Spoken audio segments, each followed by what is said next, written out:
नेगेशी coupling, nickel Na और palladium Pd catalyzed cross coupling of organozinc compounds with various unsaturated organic halides और sulphonates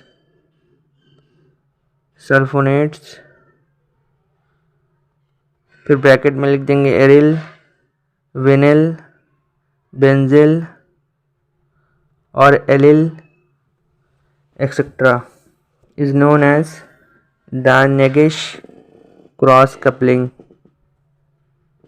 नेगेशी cross coupling. ठीक है, और इसमें जो इम्पोर्टेंट पॉइंट्स है वो है पीडी कैटलिस्ट, ऑर्गेनाइजिंग कंपाउंड्स और ऑर्गेनिक हैलाइड्स, और ये तो आप जानते हैं नेगेशी क्रॉस कपलिंग। ठीक है, the use of organising reagent, मतलब ये वाला जो है कंपाउंड, ऑर्गेनाइजिंग कंपाउंड, वही उसी के बारे में हम लिख रहे हैं। ऑर्गेनाइजिंग रिएजेंट्स ये करता क्या है, allows greater functional group tolerance. ठीक है, इन बोथ कपलिंग पार्टनर्स। तो इसमें इम्पोर्टेंट पॉइंट क्या है, वो है टॉलरेंस। ठीक है, डू नॉट, इसमें जो है बेस का यूज़ नहीं होता है, do not required the base. ठीक है, and the last point, the most widely used ligand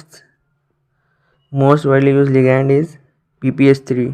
ठीक है, इसके अलावा और भी लिगैंड यूज़ होते हैं, लेकिन वाइडली यूज PPS3। तो ये जो रेड से मैंने अंडरलाइन किया है ये सब इंपॉर्टेंट, मतलब ये सब देख लेना है, ध्यान में रखना है। ठीक है, अब रिएक्शन करते हैं।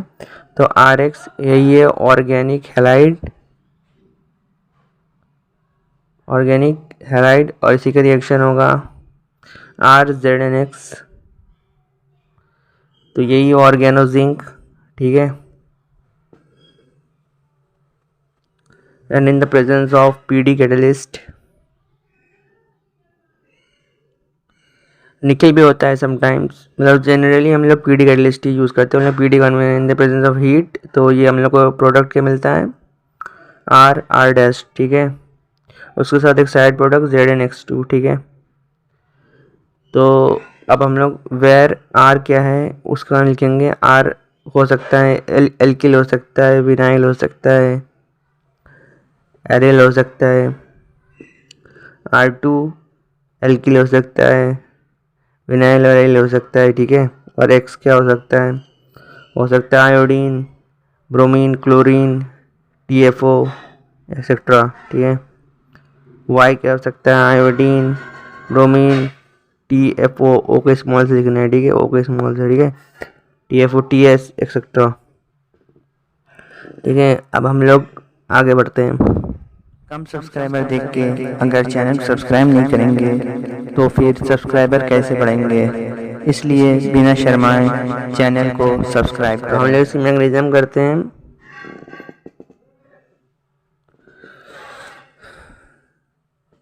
तो हम लोग PdL2 लेंगे जिसको ऑक्सीडेशन स्टेट 0 होगा, PD का ऑक्सीडेशन 0, L2। ठीक है, अब इसका एडिशन होगा RX के साथ R डैश X। ठीक है, तो इसी को हम लोग ऑक्सीडेटिव एडिशन बोलते हैं। ठीक है, इसको ऑक्सीडेटिव एडिशन क्यों बोलते हैं कि जैसे 0 है PD का, ठीक है, तो ये PD 0 से बन रहा है PD सेकेंड। ठीक है, PD 0 से PD सेकेंड ऑक्सीडेशन स्टेट बढ़ रहा है, मतलब 2 से, इसलिए 0 से 2 हो रहा है, इसको कहते हैं ऑक्सीडेटिव एडिशन। ठीक है, हम आगे बढ़ते हैं। तो इसमें जैसे RZnX का जैसे एडिशन होगा और हम लोग को इससे निकल जाएगा ZnX2 और R जुड़ जाएगा। ठीक है, कंपाउंड से, जैसे कि L PD, यहाँ R और यहाँ L और यहाँ R डैश।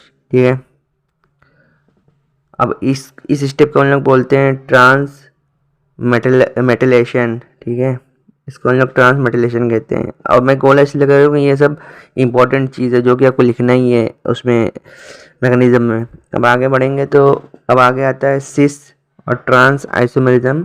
ठीक है, मतलब कि R और L की पोजीशन, सिस और ट्रांस R और L की पोजीशन चेंज कर देंगे आपस में इसमें। देखिए कैसे, देखिए R dash P D L R और यहाँ आर डैश और ऊपर एल, ठीक है। 2 एल पास में आ गए, 2 आर पास में आ गया, ठीक है। अभी आगे क्या होगा, आर आर डैश निकल जाएगा, इसी का हम लोग कहते हैं रिएक्टिव एलिमिनेशन, ठीक है। तो ऑक्सीडेशन में जो 3 स्टेप में हो रहा है, मतलब 3 चीज़ें हो रही है मुख्य रूप से, वो है ये ऑक्सीडेटिव एडिशन, और ये दूसरा है ये ट्रांसमेटाइलेशन, और तीसरा है ये, ठीक है, रिएक्टिव एलिमेंट। मतलब 3 चीज़ें मुख्य रूप से इसमें हो रही है, 3 इंपॉर्टेंट स्टेप बोलते हैं, इंपॉर्टेंट चीज़ें बोल सकते हैं। हम लोग ने पूरे एक ही स्टेप में कर लिया मैग्नीशियम, ठीक है। अब हम लोग आगे बढ़ते हैं और इसका क्वेश्चन, मतलब इसका एग्जाम्पल करते हैं, ठीक है। तो हम लोग एग्जाम्पल पहले क्वेश्चन लिख लेते हैं और फिर हम देखेंगे हम लोग कि कैसे इसको सॉल्व करते हैं, ठीक है। और ये हैलोजन मतलब एक्स मतलब हैलोजन, ठीक है। In the presence of PD catalyst, ठीक है। अब देखो ये जो है ना एक्स जेड एन एक्स, ये जो है निकल जाएगा और 2 कंपाउंड जो है आपस में जुड़ जाएंगे, तो आर सी ट्रिपल बॉन्ड और ए सी इसके साथ ये बेंजीन रिंग, ठीक है। और ये जो है ना ZnX2 ये निकल जाएगा, ठीक है, ये निकल जाएगा और ये इन दोनों आपस में जुड़ जाएंगे जैसे मैंने जोड़ा है, ठीक है। तो ये हो गया इसका प्रोडक्ट।